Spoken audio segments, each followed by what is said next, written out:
Hi. I've been wanting to do some book reviews. I don't have time in between parenting to have a lot of good conversations about the books that I'm reading or the ideas that are going into the literary work that I'm doing or the creative work that relates to my art. And I found this book in a country, a non-English speaking country this summer, and I wanted some reading material, so I picked it up out of interest.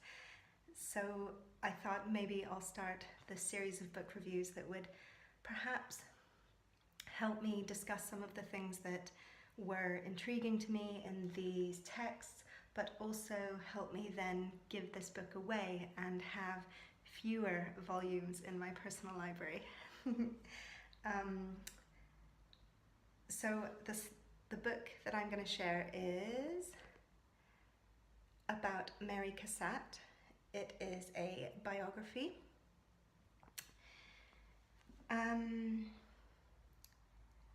So there are a lot of interesting dynamics. I picked up this book and I immediately felt shame. I feel like I've got a generalist knowledge of artists, and especially of women artists, and I was ashamed that I knew so little about this artist.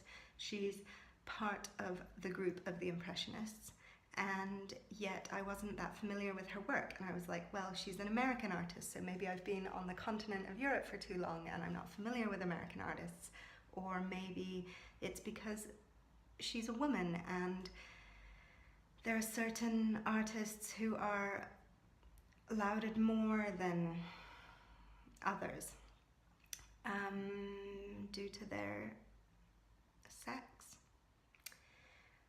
I felt ashamed as a woman for not knowing this female artist, and not knowing that she was part of this Impressionist group that we are so familiar with, perhaps inundated with information about the Impressionists. And so I picked up her book both with a desire to read a book about a woman artist, but also with a little bit of shame as a woman for not knowing this artist. There was an interesting dichotomy right at the beginning. There are lots of dichotomies all the way through. Well, the first one is that Nancy Hale is both a novelist and a biographer.